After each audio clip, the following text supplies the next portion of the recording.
बिस्मिल्लाहिर्रहमानिर्रहीम। अस्सलाम वालेकुम डियर स्टूडेंट। जिस तरह मैंने इससे पहले आपको tips and tricks her chapter पर दे दी हैं, लेकिन चैप्टर 7 पर नहीं दी है। चैप्टर 7 में से बहुत कम क्वेश्चन आपको आते हैं, ठीक है, वो मैं यहाँ पर प्ले कर देता हूँ आप लोगों को। बहुत ही मेरा ख्याल है आपके जो स्मार्ट सिलेबस में वो चैप्टर 7 नहीं है, लेकिन स्मार्ट सिलेबस में ना भी होता तो उसमें से एक आध कोई MCQ आ जाए शायद, या एक शॉर्ट क्वेश्चन आ जाए, इससे ज़्यादा उसमें से कुछ नहीं आता। यहाँ पर मैं चैप्टर 8 एंड 9 के ज़्यादा अच्छी तरह से आपके सारे डाउट्स क्लियर करूँगा इंशाल्लाह। तो निचोड़ इसका जो सारा जो है आपको गेस्ट पेपर भी दे दूँगा इसी 8 एंड 9 चैप्टर में से इंशाल्लाह।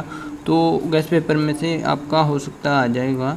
लेकिन यहाँ पर देखिए स्टूडेंट, सबसे पहला ट्रिक मैं आपके साथ शेयर करता हूँ। दोनों को एक जैसे ट्रिक शेयर करूँगा, बाद में 9 के बारे में भी बता दूँगा कौन सी चीज़ उसमें डिफरेंट है जो इसमें नहीं है।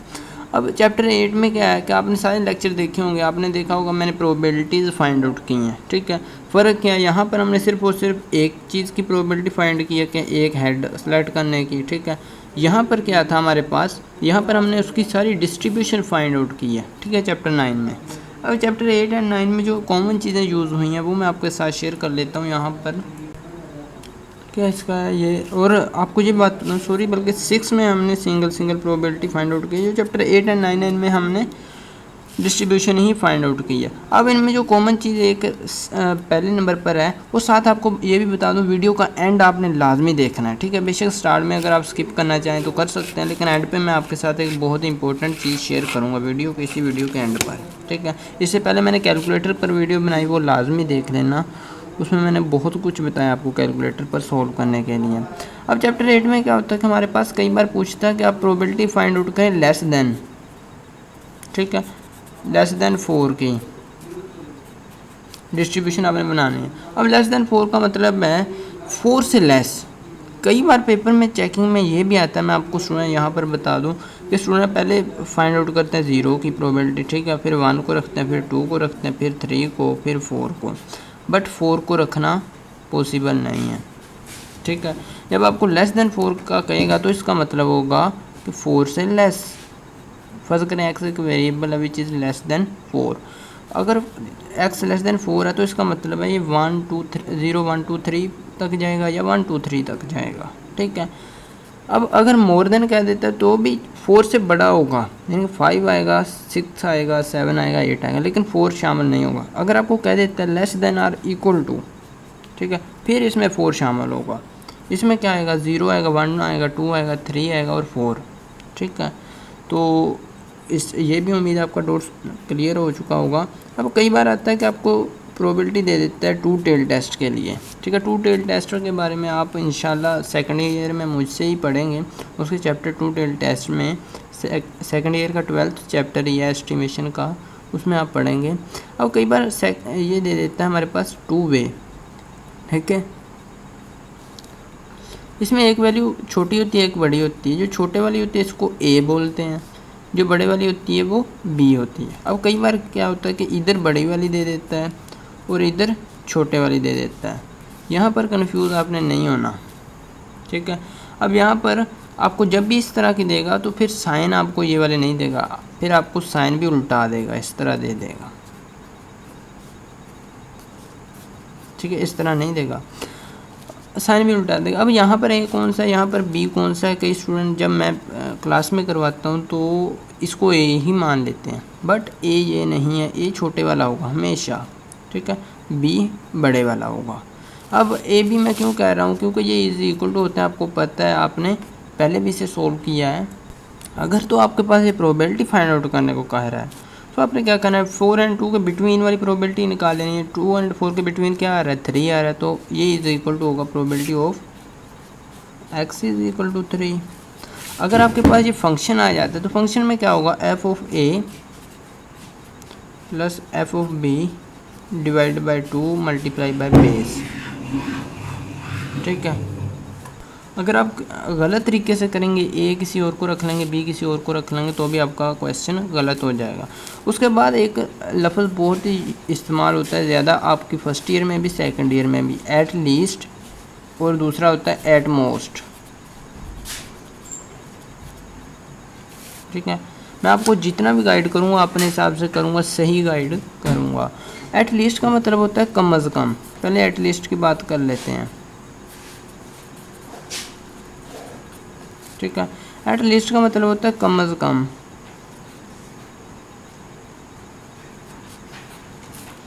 अब कम अज़ कम कई बार होता है कि फाइंड द प्रोबेबिलिटी एटलीस्ट 2 की बात कर लेते हैं, ठीक है, 2 की बात कर रहे हैं। अब कम से कम 2 की बात कर रहा है, ठीक है। अब मैं आपको फर्ज करें, आपको मैं एक इसका दे देता हूँ, एक हिंट दे देता हूँ। आप व्हाट्सएप तो यूज़ करते होंगे, ठीक है। व्हाट्सएप में क्या होता है हमारे पास, व्हाट्सएप में अगर मैं ग्रुप बनाता हूँ एक स्टैटिस्टिक्स का, तो उसमें कितने मेंबर ज्वाइन कर सकते हैं? एक व्हाट्सएप के ग्रुप में 256 या अराउंड अबाउट 257 तक ही ज्वाइन कर सकते हैं, ठीक है। फर्ज करें मुझे पता तो नहीं, 257 या 6 ही होते हैं, ठीक है।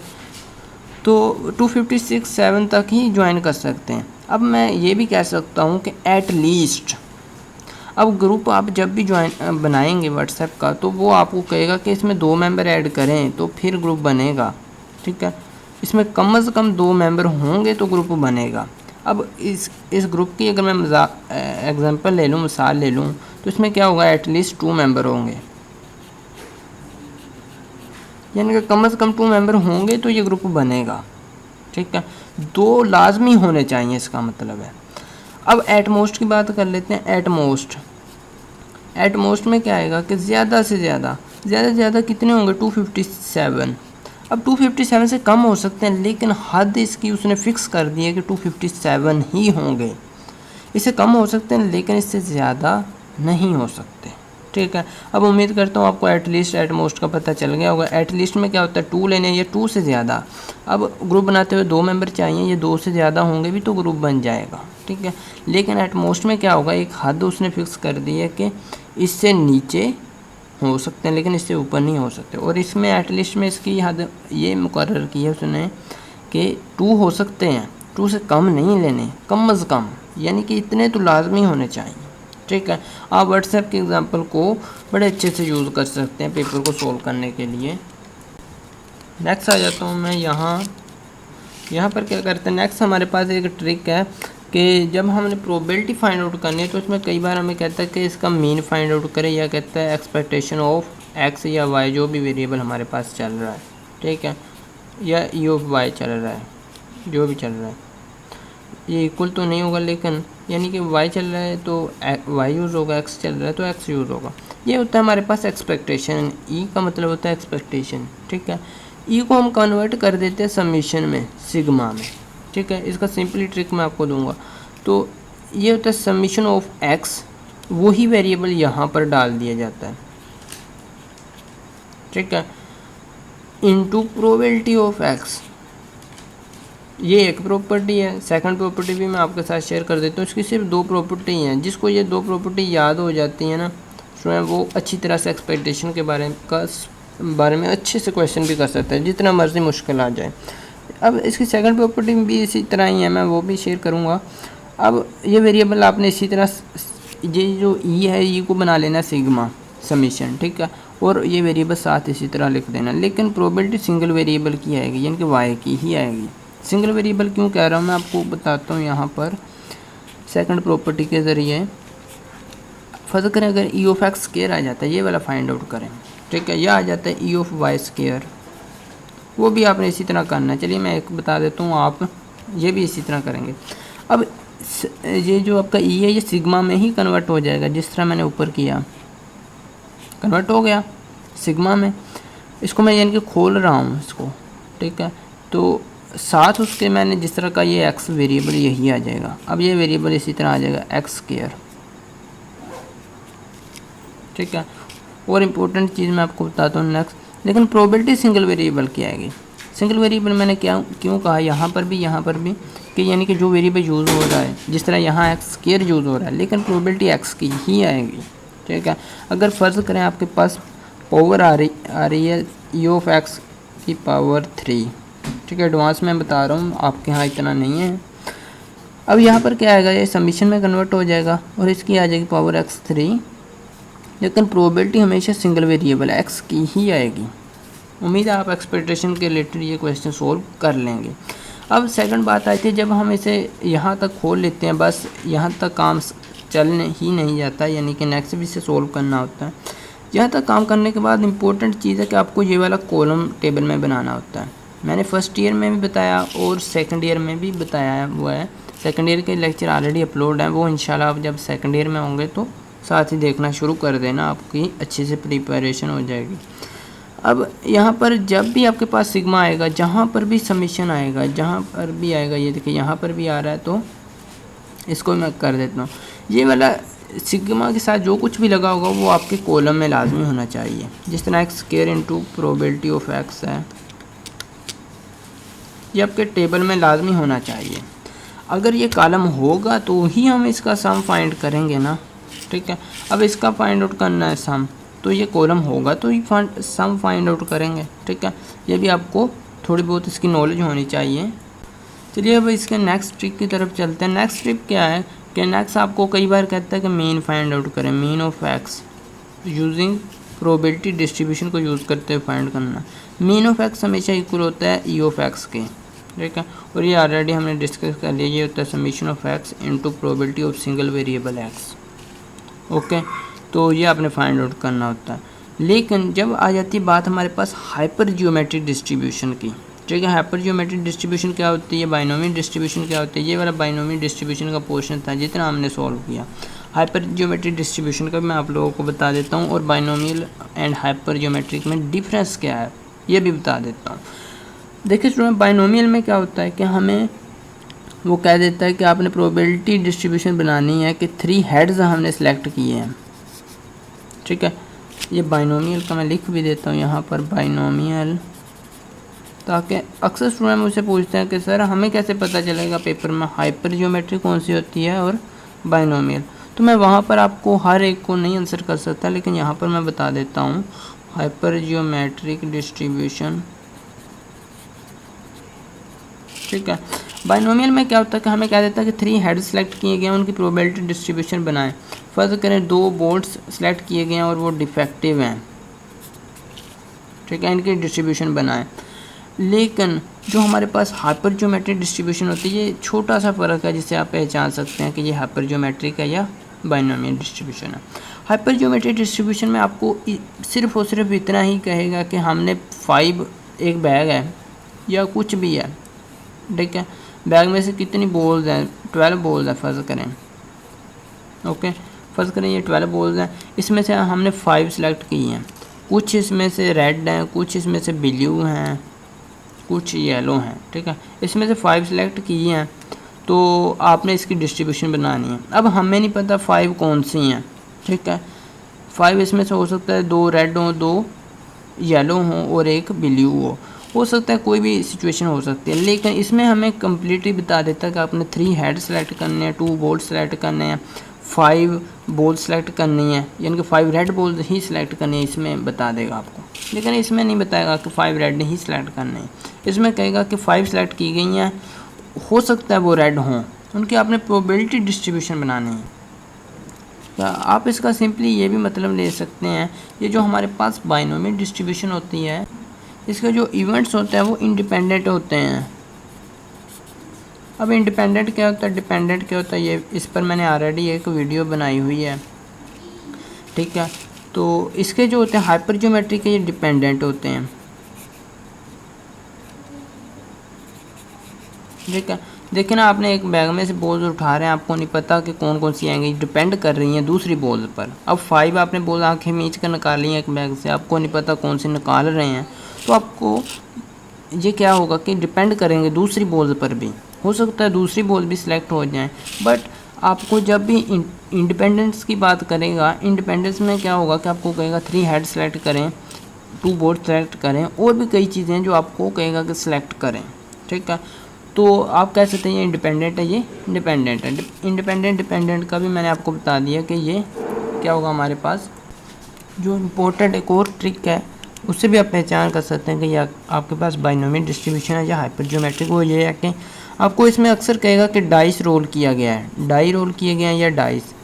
अब डाई क्या होता है, डाइस क्या होता है, मैंने ऑलरेडी आप लोगों को बताया। जब आपके पास एक हो तो उसे डाई बोलते हैं, ठीक है। जब आपके पास 2 या 2 से ज़्यादा लूडो के दाने हों तो उन्हें बोलते हैं हम डाइस, ठीक है। अब उम्मीद है आपका डाई और डाइस का भी डाउट क्लियर हो चुका होगा। अब डाई को जैसे आप रोल करते हैं आपको नहीं पता होता कि कौन सा हमने सेलेक्ट किया, कौन सा आएगा, आपको वो मेंशन कर देता है कि 5 आएगा तो उसकी प्रोबेबिलिटी आप फाइंड आउट करें, ठीक है।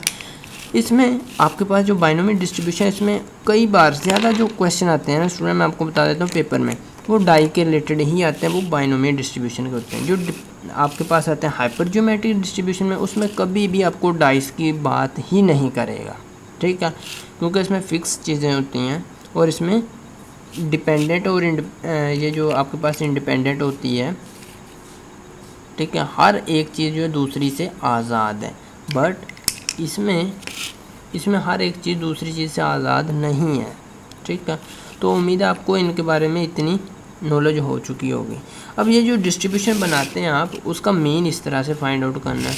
बट जो बाइनोमियल डिस्ट्रीब्यूशन है, ठीक है, उसके अगर और मज़ीद बात कर लें, अगर आपको मीन दे देता है तो मीन जो होता है बाइनोमियल डिस्ट्रीब्यूशन का वो होता है मीन इज इक्वल टू होता है हमारे पास NP, ठीक है। वेरिएंस जो होता है वो होता है हमारे पास NPQ। अब वेरिएंस से हमने लेना है स्टैंडर्ड डेविएशन, तो हम क्या करते हैं, इसका स्क्वायर रूट ले लेते हैं, ठीक है। तो ये मेरे पास बन गया स्टैंडर्ड डेविएशन, ओके। बट जो हमारे पास हाइपर ज्योमेट्रिक डिस्ट्रीब्यूशन होती है, इसका मीन होता है हमारे पास NK ओवर कैपिटल N, ठीक है।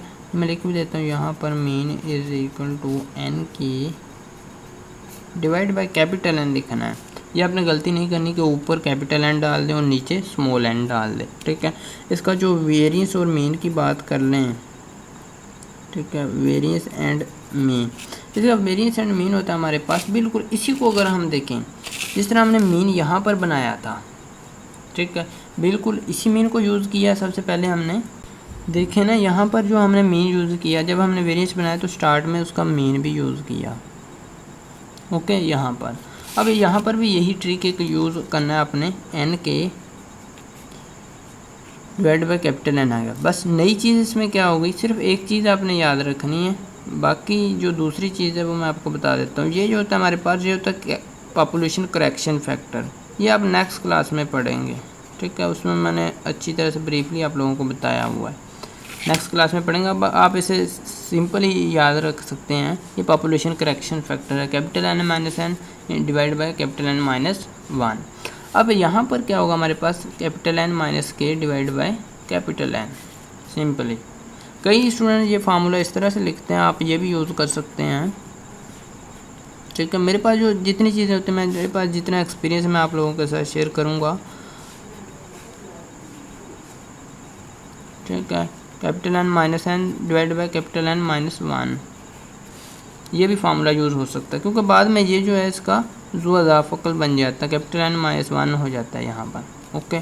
अब इसका जो फार्मूला है वो उसकी बात कर लें, आपने इसके क्वेश्चन अच्छी तरह से देख लेना है। हाइपर ज्योमेट्रिक डिस्ट्रीब्यूशन के सिर्फ 3 से 4 हैं, 4 5 है, वो इंपॉर्टेंट है। जो चैप्टर 8 है उसका मैं आपको गैस दे दूँ, उसमें से 8.35 जो है वो ज़्यादा इंपॉर्टेंट है। मेरा ख्याल है मैंने पहले बता दिया आप लोगों को, 8.35 जो है ज़्यादा इंपॉर्टेंट है। ये 2018 के पेपर में मेरी आ चुका है, ठीक है, 2018 के पेपर में।